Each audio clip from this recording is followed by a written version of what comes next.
tuh udah 40 tahun kali, lebih ya, 40, 50 tahun, 40 tahun. Bahkan kenal dari orang tuanya.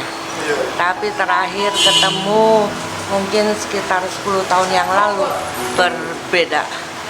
Berbeda. Itu iya, berbeda, kehidupan yang berubah itu semuanya karena Tuhan. Dan setiap kali ketemu dengan Pak Chandra, pasti kita dimotivasi. Ini motivator yang tangguh. Itu membuat kita merasa dibangun, kita mencari Tuhan. Luar biasa, kepribadian yang beda, luar biasa. Ya.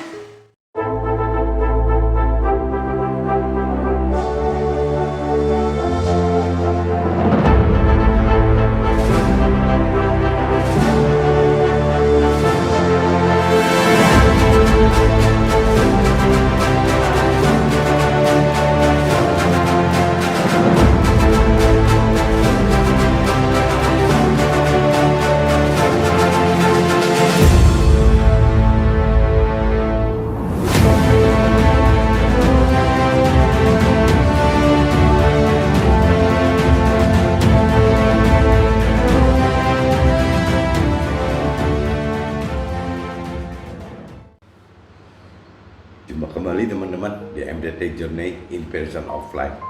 Pagi ini saya mau coba sharingkan gitu masalah pengenalan dan pengertian firman Tuhan, lahirkan hidup yang kekal gitu. Jadi pengenalan dan pengertian firman Tuhan yang mungkin lebih dari tahun ke tahun, dari kita baca firman seputaran, 2 putaran, 3 putaran dan seterusnya gitu. Itu akhirnya akan melahirkan pola pikir dengan hidup yang kekal. Ini saya coba dapatkan impresi ini dari Yesaya, di kitab Yesaya 49 pasal 49 24 sampai 26. Tapi mungkin kalau lebih baik kita urai dari mulai 22 sampai 26, ayat 22 26. Nah, ini coba kita baca bersama kalau teman-teman udah siap kitab sucinya gitu. Di sini dikatakan pada ayat 22 itu, beginilah firman Tuhan Allah. Lihat, Tuhan akan mengangkat tangan Tuhan sebagai tanda untuk bangsa-bangsa dan memasang panji-panji Tuhan untuk suku-suku bangsa. Maka mereka akan menggendong anak-anak kita laki-laki dan anak-anak kita perempuan akan didukung di atas bahunya. Ini janji Tuhan seperti itu gitu. Jadi bagi kita yang jadi benar-benar hidup bersama dengan Tuhan, hidup di dalam firman Tuhan, hidup taat perintah peraturan Tuhan, itu ya Tuhan janji seperti itu gitu. Jadi meskipun dalam keseharian kita tidak berasa bahwa kita itu benar-benar memang orang Jawa bilang mengopeni ya, merawat anak laki-laki atau perempuan, ya Tuhan yang akan atur seperti itu gitu. Tuhan yang akan atur seperti itu apabila kita memang melakukan firman Tuhan gitu. Apabila kita melakukan firman Tuhan, ya pasti Tuhan akan melakukan untuk kita kehidupan yang benar, yang baik untuk kita. Jadi Tuhan katakan seperti tadi, beginilah firman Tuhan Allah, lihat Tuhan akan mengangkat tangan Tuhan sebagai tanda untuk bangsa-bangsa. Jadi kan ada pembelaan gitu, ada pembelaan dari Tuhan untuk kita sebagai pelaku firman gitu. Dan Tuhan janji memasang panji-panji Tuhan dan menggendong itu ya, serta mendukung itu. Mendukung, kalau di sini dikatakan mendukung di atas bahunya, berarti memikul gitu ya. Jadi ya pertanggung jawab kita di keluarga kita, turunan kita, Tuhan terlibat gitu dalam hal ini apabila kita melakukan firman Tuhan. Problemnya kan bagaimana kita mau melakukan firman Tuhan apabila kita belum mengerti akan firman Tuhan gitu. Nah ini yang saya berulang-ulang kali katakan, ayo dong kita buruan pelajarin, mengenali dan mengerti firman Tuhan. Nanti kalau bicara detail sekali gitu, mungkin teman-teman bisa kontak ke mentor rohani deh. Ya mungkin saya nggak bisa jabarkan secara umum di vlog semacam ini gitu. Jadi silakan teman-teman kontak ke Mentor Rohani, maksud sharing kita ini apa sih gitu. Nah ini mudah-mudahan bisa lebih terjawab gitu, lebih detail akan terjawab oleh Mentor Rohani Anda masing-masing gitu. Saya coba sampaikan di vlog ini kan, saya berjuang gitu bagaimana menyampaikan dengan bahasa-bahasa yang universal, baca bahasa-bahasa yang di sekuler gitu.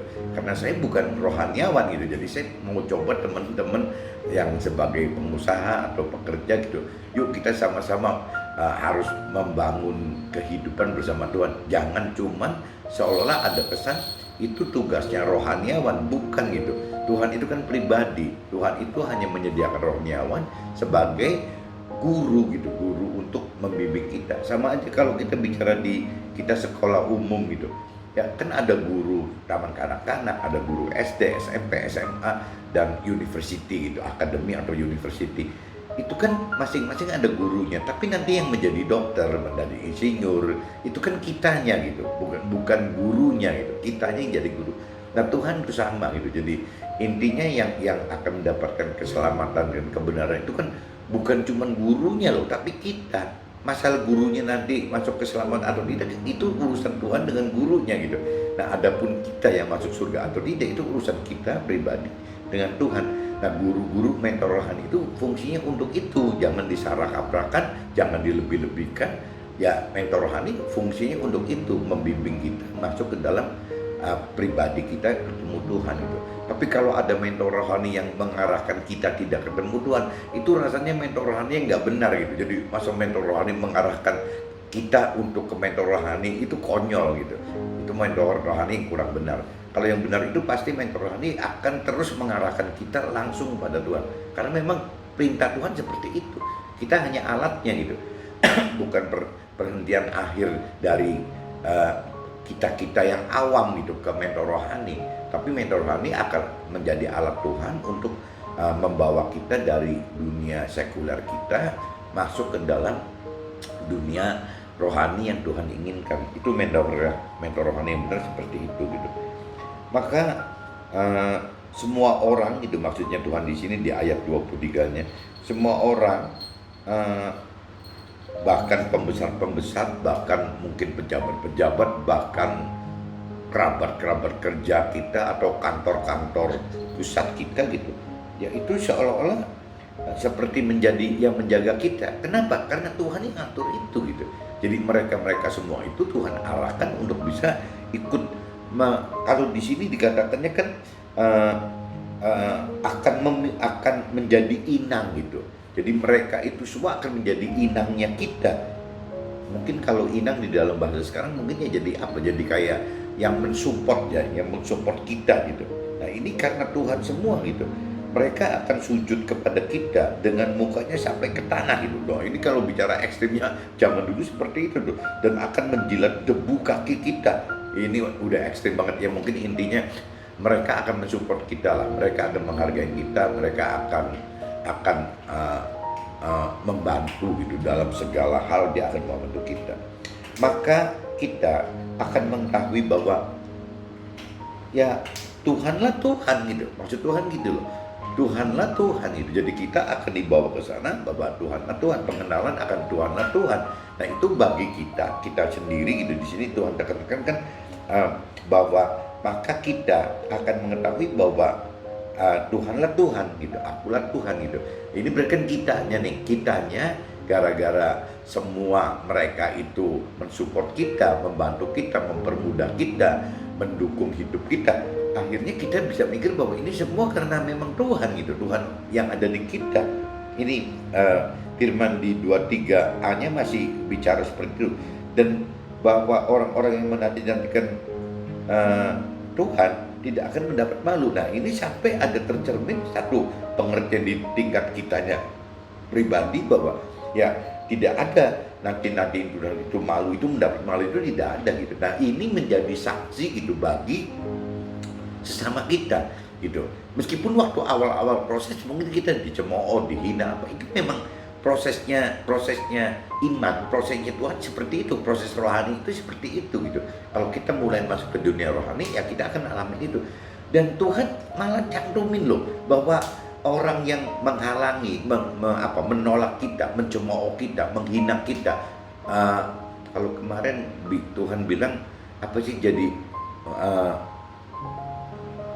menjijikkan gitu, menjijikkan karena kita berubah gitu, pola hidup kita berubah. Itu bukan orang lain loh, keluarga kita yang mulai agak seperti itu. Dan biasanya kalau bicara pasangan suami, pasti istrinya kan bukan suaminya, udah pasti gitu. Kalau anak-anak masih tanda tanya lah. Tapi kalau bicara pasangan suami istri, pasti kalau nggak istri pasti suaminya gitu. Itu akan menjadi yang pencemooh pertama. Kenapa? Karena khawatir gitu. Karena imannya belum satu level. Tapi kalau sudah pasangan suami istri imannya satu level, wah ya aduhai gitu. Berarti akan maksimal banget, efektif banget gitu. Yang namanya kalau sudah bicara memberitakan kebenaran Tuhan, itu suami istri gitu, itu rasanya maknanya besar sekali gitu. Tapi ya tidak mudah sekali lagi, karena level imannya harus sama. Kalau level imannya tidak sama, akhirnya dalam hati saling timbul ganjelan gitu loh. Malah ada kesan mungkin mengada-ngada. Nah ini ditekankan di 2B-nya menjadi yang namanya mereka berarti, dan bahwa orang-orang yang menanti-nantikan aku, jadi mereka yang kita sudah sentuh gitu, sudah kita beritakan kebenaran firman Tuhan, ya mereka itu dijamin sama Tuhan tidak akan mendapat malu, Itu ayat 23-nya. Nah kita masuk ke ayat 24-nya. Dapatkah direbut kembali jarahan dari pahlawan, atau dapatkah lolos tawanan orang gagah? Nah ini apa Tuhan cuman ngingetkan aja gitu. Kalau Tuhan mau gitu, apa yang diserobot, misalnya aset kita, milik kita diserobot oleh siapapun juga, benernya buat Tuhan mudah sekali kok, cuma serobot balik gitu.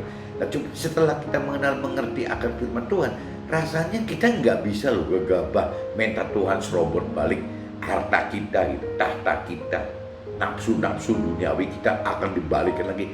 Rasanya udah nggak mau gitu. Kenapa? Karena kita udah makin mengenal bahwa yang benar itu ini gitu, yang seperti itu tuh salah gitu. Jadi kadang-kadang kita bisa akhirnya pasrah ke Tuhan. Udahlah, Tuhan yang tentukan aja mana yang memang itu haknya kita dan mana yang bukan haknya kita. Kenapa? Karena kita khawatir sekali apabila kita paksakan, kita minta nih sama Tuhan, minta gitu sampai Tuhan kabulkan. Itu kan timbul konsekuensi. Tuhan kan maha adil gitu, berarti dia akan tetap menghukum kita meskipun Tuhan berikan gitu. Banyak di cerita-cerita firman gitu, di tokoh-tokoh di dalam kitab suci, ya banyak cerita seperti itu. Jadi Tuhan kadang-kadang kasihkan aja gitu, kasihkan oke, jadi gitu. Contoh cerita Hizkia kan, waktu Raja Hizkia sakit gitu, divonis meninggal. Nah Tuhan kan Raja Hizkia kan minta untuk bisa diperpanjang umurnya. Tuhan kasih kok, bukan Tuhan kasih, tidak kasih gitu. Tapi kalau Tuhan kan tahu waktu yang paling tepat. Kalau waktu itu Raja Hizkia meninggal gitu, mungkin Raja Hizkia tidak akan mengalami hal-hal buruk pada akhir hidupnya gitu. Nah, tapi kalau memang karena Raja Hizkia memaksakan diri, akhirnya Tuhan kasihkan. Tapi konsekuensinya apa?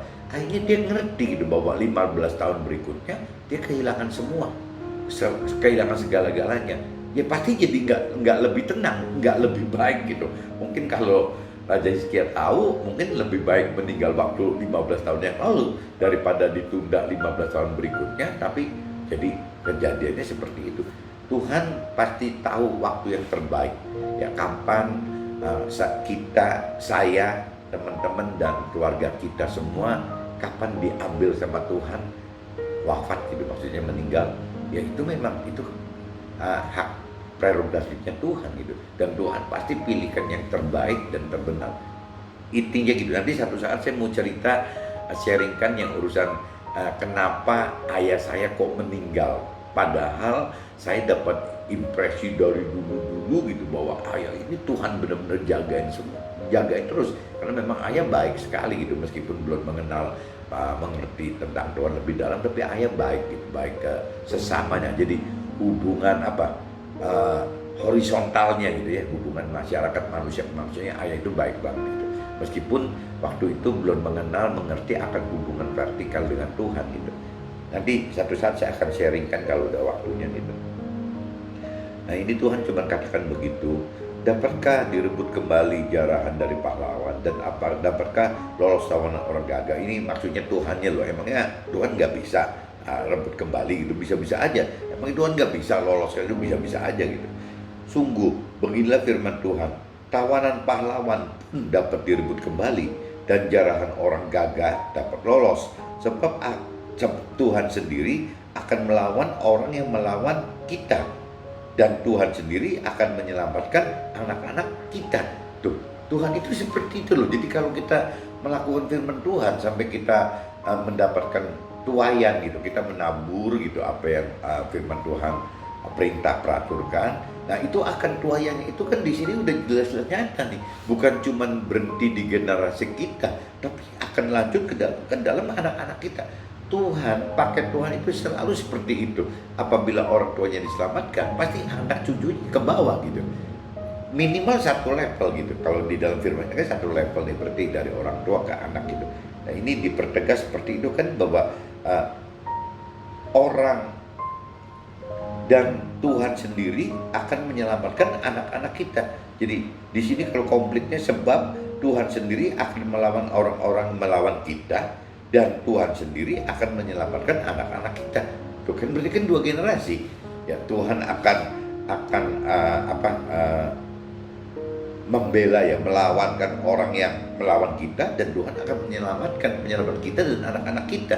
Jadi dua generasi gitu, minimal dua generasi. Tapi biasanya di firman yang lain dikatakan bisa 2-3 generasi gitu. Jadi hati-hati gitu. Kita yang sekarang sebagai orang tua, tugas kita adalah terhadap anak dan cucu kita, cicit kita mungkin kalau Tuhan masih kasih umur panjang gitu.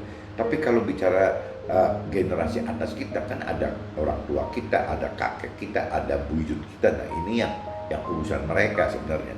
Cuman kan tidak semua orang tua kita, lah kakek kita, buyut kita, leluhur kita itu kan sudah terima Tuhan. Nah ini yang mestinya kita mesti hati-hati gitu, bagaimana caranya kita harus bisa berubah hidup. Nah ini ayat yang terakhirnya, Tuhan akan memaksa orang-orang yang menindas kita memakan dagingnya sendiri, dan mereka akan mabuk minum darahnya sendiri, seperti orang mabuk minum anggur baru, supaya seluruh umat manusia mengetahui bahwa Aku, Tuhan, adalah juru selamat kita semua dan penebus kita yang maha kuat gitu. Jadi ujung-ujungnya gitu loh. Jadi Tuhan itu mengharapkan sekali kita masuk dalam keselamatan Dia, supaya kita bisa ujung-ujungnya memuliakan, membesarkan nama Tuhan gitu. Ya, kita masuk ke dalam surga, kita hidup di dunia yang baru, yang kekal, yang tidak berbatas. Nah, bersama Tuhan, di mana di situ kita akan memuliakan, mengagungkan Tuhan dari hati kita loh. Karena memang kita sudah merasakan bahwa Tuhan itu memang besar gitu, bahwa Tuhan itu agung dan mulia. Sejak dari di dunia ini kita udah tahu itu gitu loh. Sehingga waktu masuk surga ya otomatis kan kekal, akan terus seperti itu gitu. Nah, sebaliknya apabila kita masih diberi umur gitu, masih hidup di dalam dunia yang nyata sekarang ini, ya tugas Tuhan berikutnya, tugas Tuhan bagi kita berikutnya, ya bagaimana gitu menyelamatkan sesama yang lain gitu. Itu Tuhan cuma minta itu saja kok. Tuhan itu punya semua, tidak punya apa-apa. Bahkan sebenarnya Tuhan itu gampang sekali gitu. Dia punya kuasa, Tuhan itu punya kuasa untuk bagaimana membuat kita dan teman-teman kita serta sesama kita gitu memuliakan dan mengagungkan Tuhan. Mudah sekali gitu. Cuman kan ada satu peraturan gitu, ada satu pride di dalam Tuhan. Yang Tuhan nggak mau seperti itu gitu. Nggak mau kita memuliakan, memuji Tuhan, mengagungkan Tuhan itu karena kita dipaksa Tuhan gitu kan, nggak lucu gitu. Sama aja kita kalau suami istri saling cinta, apakah kita pengen maksa istri kita untuk cintain kita? Apa kita mau paksa suami kita cintain kita? Rasanya kan nggak etis gitu. Kalaupun mau cinta ya cinta karena memang istri kita cinta kita gitu, atau memang kita cinta istri kita. kurang lebihnya begitu loh. Jadi ada hal tertentu itu kan mungkin harga diri kita yang kita mau memaksa istri kita mesti saya cinta sama kita atau sebaliknya juga seperti itu. Nah Tuhan itu sama gitu, Tuhan terhadap manusia itu sama. Tuhan mau bahwa kita yang cinta Tuhan benar dari hati kita, bukan karena Tuhan paksa gitu. Meskipun Tuhan punya kuasa loh untuk paksa itu, tapi Tuhan nggak mau punya harga diri gitu. Nah ini yang kita harus tahu bahwa Tuhan itu seperti itu. Nah, pada garis besarnya kalau buat saya impresi di Yesaya 49 ayat 22 sampai 26 ini sebenarnya yang berkaitan dengan harta gitu. Pembagian harta di dalam keluarga kan pasti akan ada, teman-teman juga pasti kan akan alami itu. Tapi waktu itu saya dongkol kan istilahnya, kenapa gini kok nggak fair gini.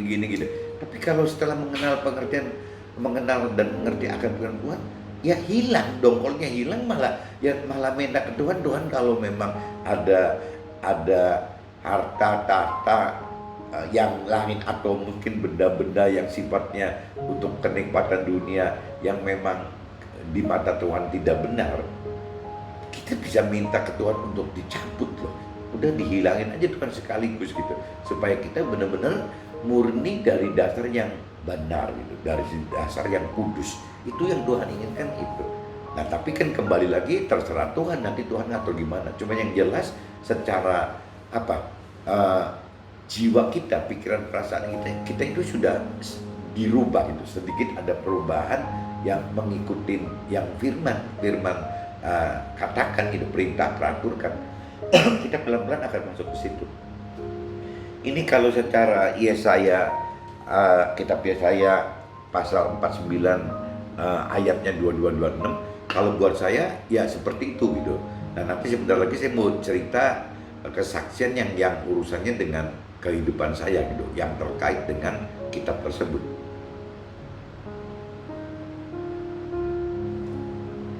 Nah di sini kalau mungkin untuk notes saya di draft itu tetap saya kasih catatan pengenalan dan pengertian firman lahirkan hidup kekal. Itu saya cuma ringkas seperti itu aja gitu. Ini karena yang tadi yang semestinya saya dongkol gitu, saya mestinya protes ini itu, tapi setelah mengenal mengerti nggak ada gunanya gitu, karena memang yang Tuhan mau itu ya untuk alam kekal. Jadi kita mesti kalau ketemu Tuhan, kalau kita mulut kita, hati kita, benar-benar mulut kita sampai hati kita percaya Tuhan ada, ya coba cari Tuhan di dalam firman-Nya, karena tidak ada yang lain gitu. Tuhan itu ada di firman-Nya, dan benar nggak kita punya iman bahwa memang kita percaya Tuhan itu, bukan cuma di mulut aja kita ngomong percaya Tuhan tapi prakteknya ya enggak gitu. Kenal Tuhan pun tidak, gimana mau ngomong percaya Tuhan, kenal juga tidak gitu. Nah ini saya coba memulai masuk ke dalam ini yang di kehidupan saya. Sebelum lebih mengenal dan mengerti akan firman Tuhan, pengertian kita kepada Tuhan adalah Tuhan pasti menangkan segala hal gitu. Jadi kalau kita belum mengenal mengerti akan Tuhan, kita fight gitu di kehidupan kita, pasti kita nuntut Tuhan menang terus. Jadi paling kalau yang sopannya mungkin kalau pas lagi menang, loh ini Tuhan, ini karena Tuhan. Waktu kalah bego, pura-pura bego gitu, nggak ingat Tuhan, karena malu sendiri gitu.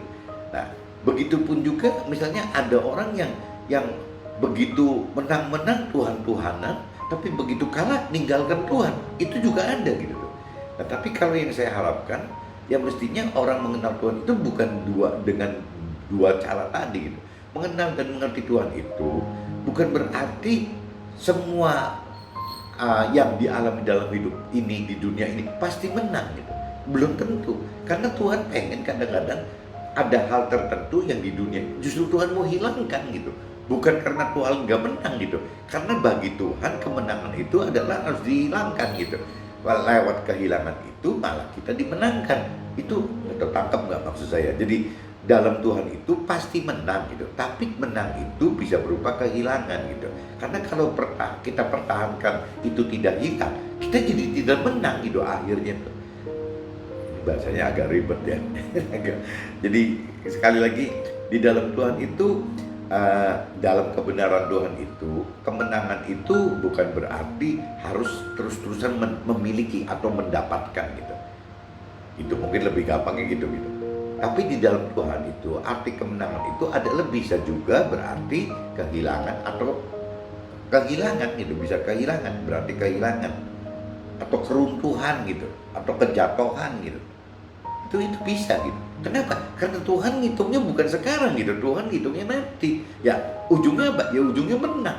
Tuhan itu pasti menang ujungnya gitu. Tapi jangan diartikan harus menang di dunia sekarang dengan pola-pola pikir orang dunia atau orang awam. Nggak bisa gitu. Tuhan itu tidak begitu. Kita yang mesti ngikutin Tuhan, bukan Tuhan ngikutin kita gitu.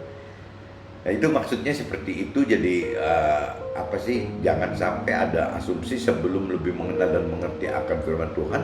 Pengertian kita kepada Tuhan adalah Tuhan pasti menangkan segala hal. Hal yang negatif Tuhan tidak memenangkan gitu. Justru hal yang negatif itu Tuhan biarkan untuk begitu, untuk mendapatkan kemenangan yang sejati gitu, kemenangan yang abadi, yang kekal gitu. Karena buat Tuhan apapun yang ada di dunia ini semua adalah ya nggak ada artinya gitu tuh, nggak berarti buat Tuhan tuh. Cuman buat manusia sangat berarti gitu. Itu. Nah terus setelah lebih mengenal dan mengerti akan firman Tuhan, maka baru mengerti jika Tuhan menang. Tuhan memang selalu menang, tapi dengan syarat kebenaran firman-Nya. Karena bagi Tuhan kemenangan berbeda dengan orang awam atau dunia yang tanpa dasar kebenaran Tuhan, bahkan tanpa dasar kebaikan sesama, yang dipentingkan hanya ego sendiri. Itu dikatakan seperti itu gitu. Jadi kalau dalam Tuhan itu jangan diartikan harus menang itu mendapatkan, menang itu bisa kehilangan gitu. Dari sisi rohani, dari sisi Tuhan seperti itu. Nah, beda sama orang dunia. Kalau orang dunia itu kan segala cara dihalalkan gitu tuh. Ya, dikerjain semua gitu. Jadi apa aja dikerjain tanpa dasar. Orang dunia itu hidup tanpa dasar kebenaran Tuhan. Bahkan kadang-kadang juga jadi menyimpang dari kebaikan manusia gitu.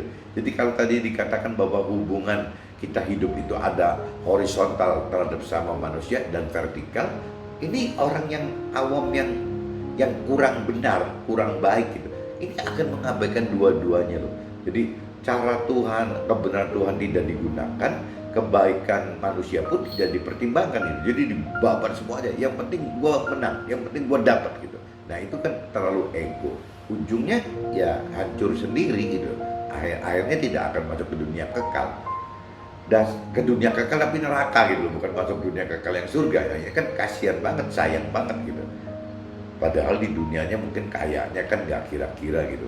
Tapi kalau udah masuk ke alam akhirat kan Tuhan tidak melihat kekayaan kita gitu sebagai pertimbangan. Sama sekali tidak dilihat amal ibadah kita yang Tuhan lihat dalam hidup kita gitu. Nah ini yang Tuhan, kita mesti hati-hati. Orang yang kaya sekarang yang terlalu cinta akan uang, yang akhirnya menghalalkan segala macam perbuatan demi uang. Nah ini yang nanti di waktu meninggalkan di akhir kan sia-sia. Dasar kebenaran Tuhan sudah mencakup kebaikan bagi sesama, bahkan kebenaran Tuhan mencakup pola kehidupan dunia saat ini dan kehidupan akhirat nanti. Jadi kalau dasar kebenaran Tuhan di dalam firman Tuhan itu sudah komplit sekali gitu. Jadi baik untuk kepentingan dunia saat ini, di dunia fana ini, dan juga di akhirat yang kekal nanti gitu. Jadi gak ada salahnya lah kalau kita pegang firman Tuhan, karena semua udah all out gitu, semua udah beres. Kita tinggal melakukan, sudah kita belajar mengenal, mengerti, meningkatkan proses iman kita dari melakukan firman Tuhan itu gitu. Ya asal kita tetap berpegang pada Tuhan, ini sudah, semua sudah, hidup akan beres gitu. Pengenalan dan pengertian akan firman akan lebih meningkatkan iman percaya kita kepada Tuhan.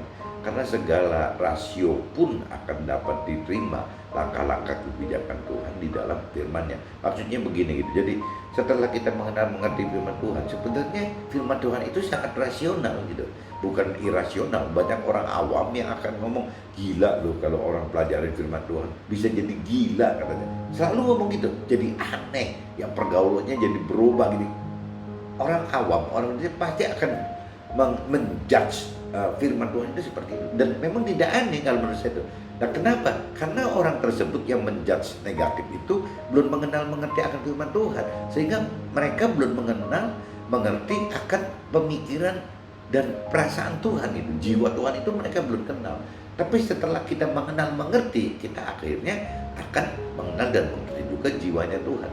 Waktu kita mengenal dan mengerti jiwanya Tuhan, ya otomatis ya kita akan jadi anggap firman Tuhan itu sangat rasional gitu, sangat masuk akal. Kenapa? Karena dasar pola pikir kita sudah berubah, ya sudah dengan pola-pola pengertian dan pengetahuan Tuhan, sudah dengan rancangan dan kehendak Tuhan gitu.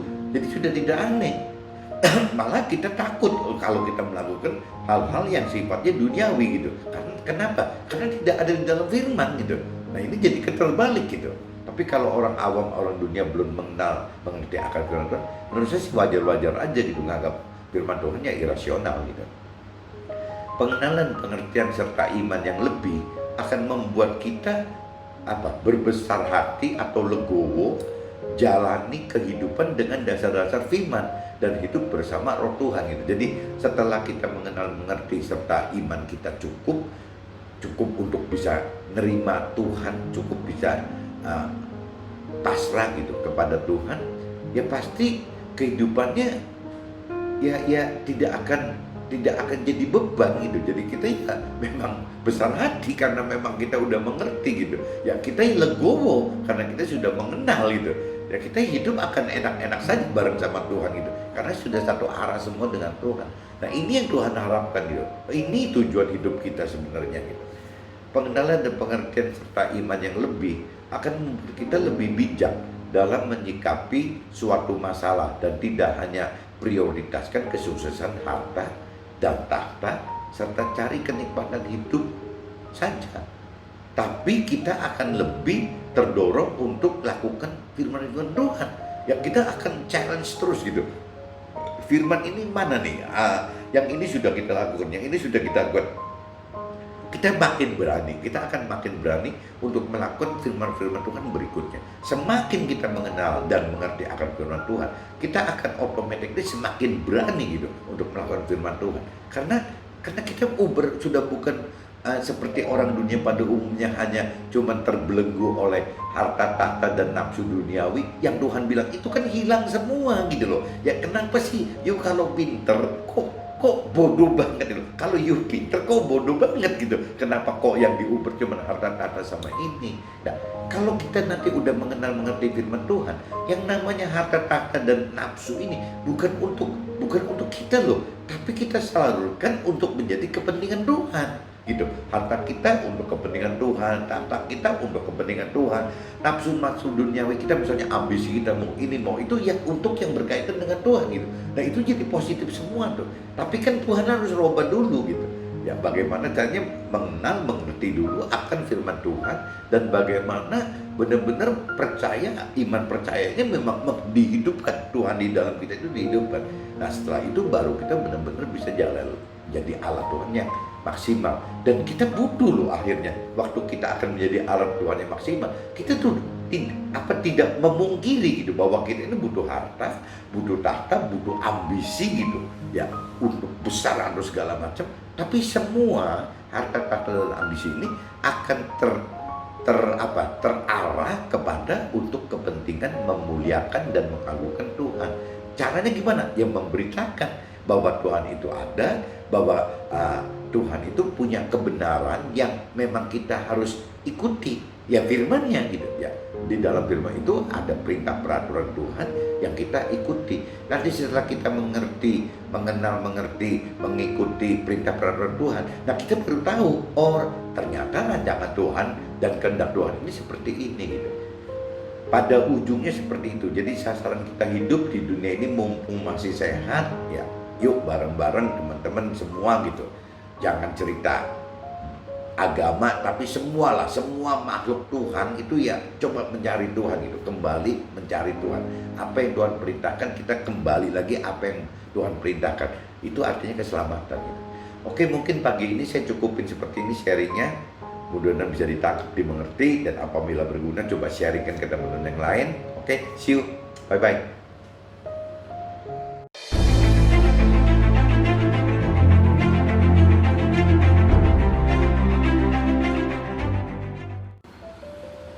minute to better life. Tuhan dapat terkesan gagalkan satu wacana oleh karena Tuhan dapat rancangkan dan kehendaki dua wacana sekaligus. Oke?